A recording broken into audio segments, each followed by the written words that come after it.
आज हम जिस विषय पर चर्चा करने जा रहे हैं ना, वो सच में बहुत ही दिलचस्प है।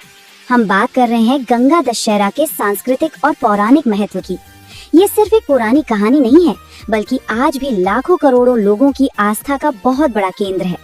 तो चलिए सीधे मूल स्रोतों से इस दिव्य अवतरण की कहानी और इसके पीछे छिपे गहरे प्रतीकों को समझते हैं। हर हर गंगे हर हर महादेव। सच कहूँ तो इस विषय की शुरुआत करने के लिए इस शक्तिशाली मंत्र से बेहतर कुछ हो ही नहीं सकता। ये सिर्फ चंद शब्द नहीं है, बल्कि ये मंत्र सुनते ही ना तुरंत एक बहुत ही आध्यात्मिक और शांतिपूर्ण माहौल बन जाता है। सदियों से लोग इसी जयकारे के साथ इस पवित्र नदी और सर्वोच्च शक्ति के प्रति अपना सम्मान जताते आ रहे हैं और आज हम इसी के बारे में गहराई से बात करेंगे। अब जरा 25 मई 2026 की इस तारीख पर ध्यान दीजिए।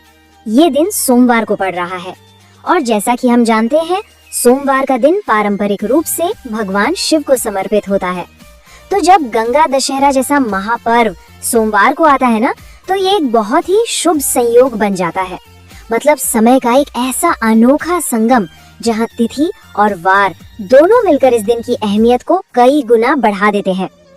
तो चलिए अब इस विषय में गोता लगाते हैं। भाग 1, गंगा दशहरा का अर्थ और इसके दृश्य प्रतीक। जब हम माँ गंगा के अवतरण की कल्पना करते हैं, तो हमारे सामने कई बेहद खूबसूरत और दिव्य प्रतीक आते हैं। ये सिर्फ पानी के बहने का कोई साधारण दृश्य नहीं है। इसमें शिवलिंग शामिल है, जो भगवान शिव के निराकार स्वरूप को दर्शाता है। उनका त्रिशूल, जो उनकी शक्ति का प्रतीक है, पवित्रता को दर्शाता हुआ कमल और श्रद्धा से भरी आरती। ये सारे तत्व मिलकर इस पूरे दृश्य को एक अद्भुत और समृद्ध आध्यात्मिक रूप दे देते हैं।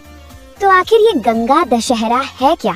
आसान शब्दों में समझें तो ये वो बेहद पवित्र दिन है जब ऐसा माना जाता है कि माँ गंगा स्वर्ग से धरती पर उतरी थी। जरा इस बात की विशालता के बारे में सोचिए।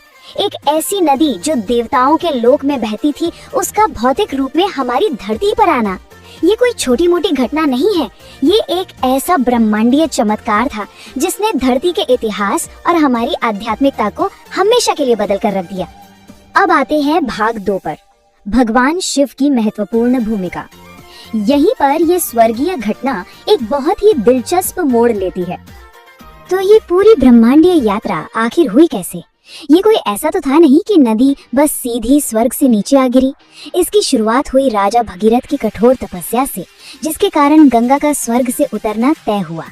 लेकिन इसका दूसरा कदम सबसे ज्यादा अहम है। स्वर्ग से उतरती हुई उस अपार शक्ति को भगवान शिव ने अपनी जटाओं में रोक लिया और फिर तीसरे कदम में वो जटाओं से होते हुए